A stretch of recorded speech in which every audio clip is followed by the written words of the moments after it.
I mentioned this like sociologist that I love, and maybe I should give his name too. His name is Dan Chambliss. And he said, actually, after I'd written the book, I invited him to give a talk, and he summarized it so well. He started off his talk by saying, say you want to learn French. Trust me, it's just like a metaphor or whatever. And he's like, well, you could like, buy a book on French, and he's like, but you're probably not going to learn French very well. He's like, but then you could like maybe get Rosetta Stone seasons and listen to. He's like, but that's like, but you can go to classes, like, but you can get a tutor. He's like, but you don't really want to learn French? Go to France and live in France. And that's one of his observations of anybody who's trying to do anything. But like when you are embedded in a culture, a team, a network, like everyone is getting up at 4 a.m. and doing it, like it's almost impossible to imagine how people can do things that are great outside of a context and within a group where everybody else is basically supporting them and also like part of this whole ethos.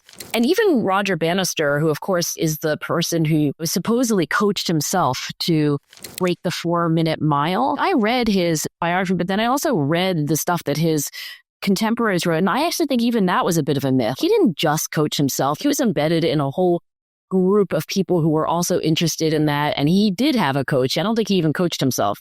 Anyway, he had a coach named Franz Stampfels. So I don't really believe that many people are really able to do things completely on their own.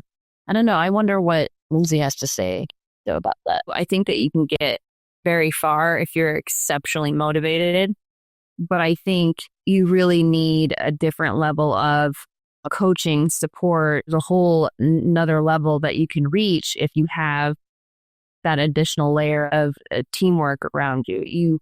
We're so much stronger, I think, as human beings together than we are individually. I had it both ways. I sometimes trained by myself and I sometimes trained with other people. So like had a visual and idea of what everyone else was doing.